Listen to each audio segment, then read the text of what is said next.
Hey, this is Mike, Seder 42 Vinyl. I want to do another video. This one, I want to do another Hall of Fame entry. I want to do 5 albums that I believe belong into my personal Hall of Fame for just albums, individual albums, not necessarily bands or anything like that, but individual albums that I think belong into the Hall of Fame for, just great albums.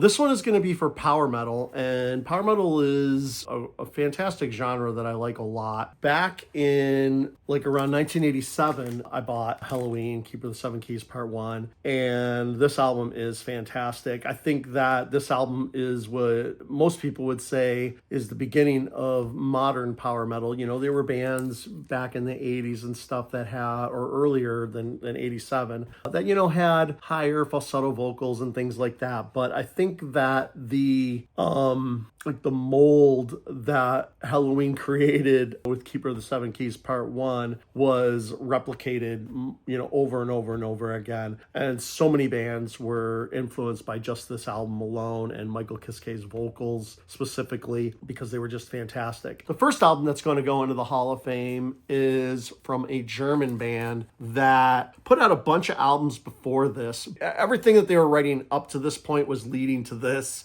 album, I think. This band started out very thrashy in their early days. They were pretty much almost, you would kind of think of them as like a thrash metal band. They remind me a bit of early Toxic, that early stuff where it's just really heavy, really thrashy. The vocals weren't necessarily as high falsetto because of this vocalist, but they were still, the very thrashy rhythms.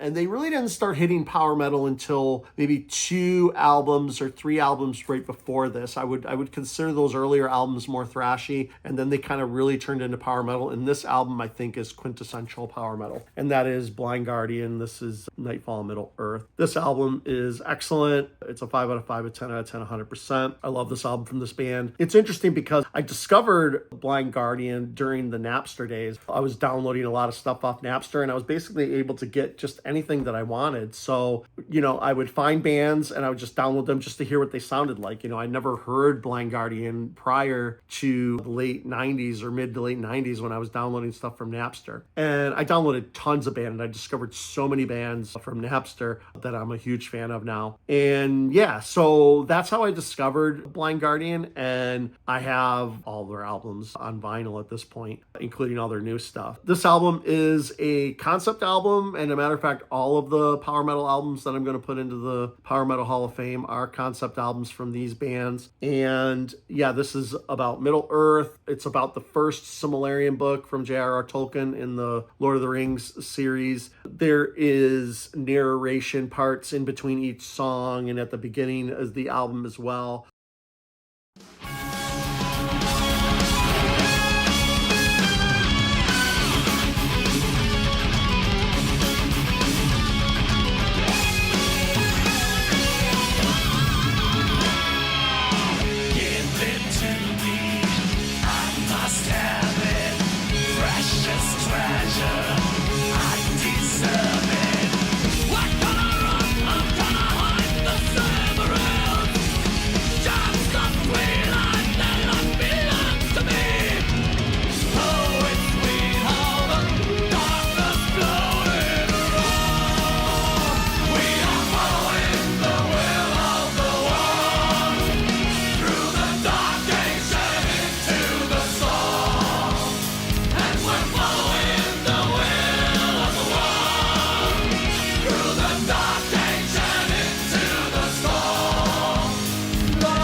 All right, the next album that's going to go into the Hall of Fame is from Jagdpanzer, and this is Thane to the Throne. This is another album that I've talked about a couple times. This is a reissue that came out from Atomic Fire in 2024 last year. Great album. I'm so glad it got reissued. This is another album that is a concept album. This one is about Shakespeare's Macbeth, so it's the full story from beginning to end, kind of like a dramatization of the whole thing in a metal opera type way. Great songwriting on here. The vocalist is fantastic, falsetto stuff. Really has kind of its own unique sound too. I think the guy, Chris Broderick, who writes and plays guitar on this album, he really has a kind of a distinct style of songwriting and guitar tone. It's really good. Like this album and the album after this are very similar, and they're both fantastic. This album gets the edge because it's a concept album and it's more music, and it's double album, probably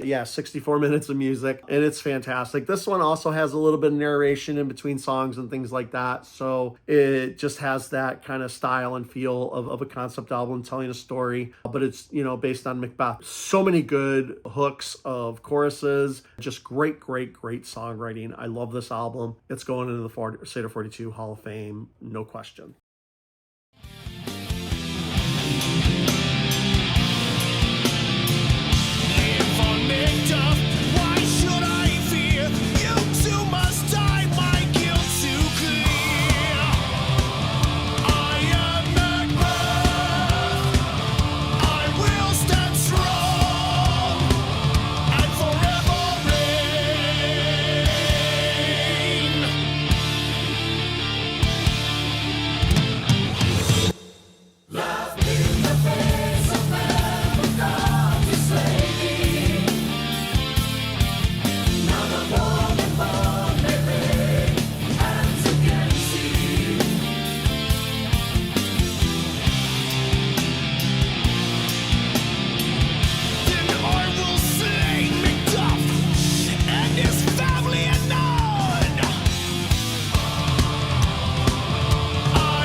All right, the next album, I'm going to do two albums here because there's this part one and a part two. And this is an artist who was in the band Edguy. It's Tobias Sammet. And he was in Edguy and he wanted to kind of write a rock opera or a metal opera album with a bunch of different singers. And he was really influenced, like I said before, from Helloween and Michael Kiske in particular. He was hoping to get Michael to come back and do some singing on an album. And he wrote Avantasia, the metal opera, part one. And he also wrote the metal opera, part two. So both of these albums are going into the Hall of Fame because they're both excellent. And they were both kind of written at the same time and kind of recorded at the same time. Metal Opera 1 was, obviously written and recorded first, and then he just continued to write. But excellent stuff. Michael Kiske didn't even want to be credited on the album because he had been out of the music business for a while. He kind of credits himself as Ernie on here. But yeah, it's Michael Kiske on this album and on Metal Opera Part 2. And he put his name on Part 2, but on Part 1, he wanted to be Ernie for some reason. But yeah, Tobias Sammet, excellent songwriter, and Avantasia is going to this day. They just put out an album in 2025, Here There Be Dragons. Really good stuff there too. The songwriting has changed and the sound has changed over time. For these first two albums, the music is very Helloween-esque. Driving guitars, faster riffs and stuff like that. So the melodicism is there, but I think these first two albums just have a heaviness to them that the next albums and subsequent albums after this don't have. Now, those subsequent albums are excellent too. I have all the Avantasia albums on vinyl, and I love Avantasia. I think all the albums are great, but I think that these first two albums are really special. I think they're more of a unique sound compared to the rest of the discography because it's heavier. here. It's very Halloween inspired. So, you know, it has that thrashiness to it that I like. And just the insanity of the choruses and stuff and the hooks and the sing-along ability of everything is just really, really, really great. So many good songs on here. 5 out of 5, 10 out of 10, 100% for both albums in the series, Metal Opera 1 and Metal Opera 2. Both of these are going into the Hall of Fame. I think that's kind of fair. They are kind of continuation stories of each other. And like I said, they were written and recorded like pretty much one after another. You know, I think they just continued their sessions from, you know, after they completed the first album. And these are really good releases too. Like on vinyl, these are like the platinum releases. They have like an insert where Tobias writes all kinds of stuff about each song and about the process and about how inspired he was by wanting to get Kiske involved and stuff. So really, really, really cool stuff and great, great albums.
The next one, this is one of my favorite albums. I love this album. This is from an American band. This is more of a US power metal type band, and they're kind of, I don't even know if you would consider these guys full power metal, but because they're kind of like US power metal, maybe in the style of like Savatage or some of the 80s new wave of British heavy metal sound, I think this album is great. Plus it's a concept album, and that's Lord Weird Slothfag, and this is the Traveler album. They are just this year going to put out a sequel to this album, Traveler 2 I think it's called, and it has another subtitle to it. I can't remember what it's called, but excellent album, another concept album. This, although, is based on their D&D campaign for the, I forget what type of system they were running and where the story was from, but it's basically about this scientist who turns a human being into a dog, a canine, and he's still smart and everything, and he just kind of wants to get his revenge against this doctor for doing this to him. But yeah, I think it made him smarter too and stuff, so it's a really interesting story. But this album is fantastic. Oh my god. Every time I play this album, it doesn't hit me like it's brand new, but it just surprises me every time on how good it is. I'm just like, I can't believe how good it is almost every time I listen to it. I love this album. And like I said, it's more US power metal, more traditional heavy metal, but it still has, you know, power metal leanings. And I definitely want to include it in the Hall of Fame.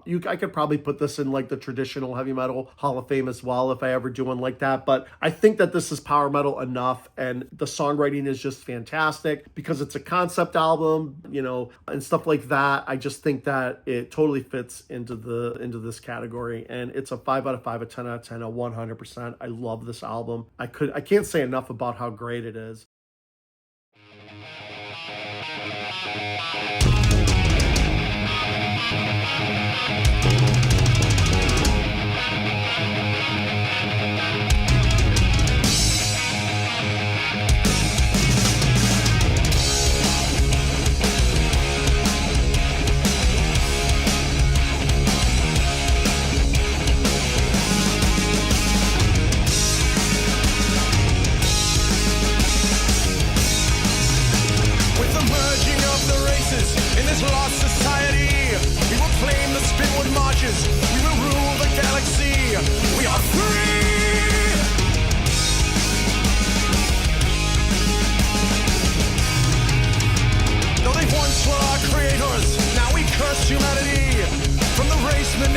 nations to this dark obscurity will be free. Cast out of a world once we owned. Lost, caught in a way, race dethroned. From the ancient major races to the old genetic wars came the carnivores and chasers. Now they're scattered through the stars, near and far.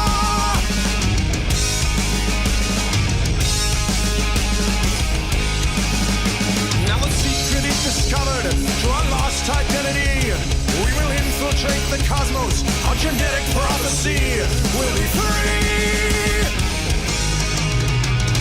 Cast out of a world once they owned. Once out in the fray, we'll be cloned. It's a God-given right, so we choose to defy you. The professor was right. It's a God-given right. Ceremonial gene splicing into the master race.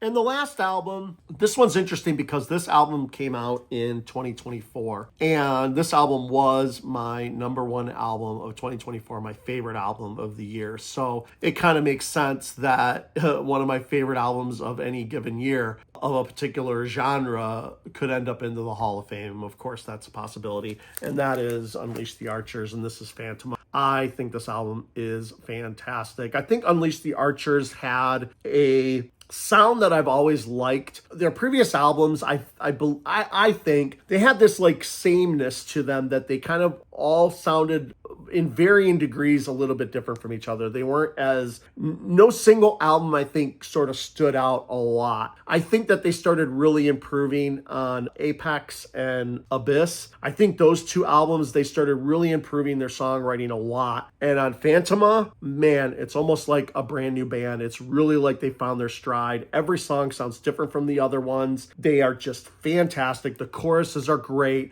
I love the singing on the album. I love the guitar, the guitar tone, the guitar sound. The story is excellent. There's just nothing wrong with this album. It is a 5 out of 5, 10 out of 10, 100%. I love this album so much. And I think that Unleash the Archer made a masterpiece for themselves. I really hope that they continue in this style and they hit a home run on this album. It is so good. Great story, great songwriting, great everything. The vocals are excellent on the album. The only album here that features a female singer. Excellent album. Phantoma is just fantastic, and it's going into the Seder 42 Vinyl Hall of Fame.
All right, that's all that I'm going to say about those albums, and I appreciate anybody who watches. Thanks for watching. Like, subscribe, comment. Thanks. Bye.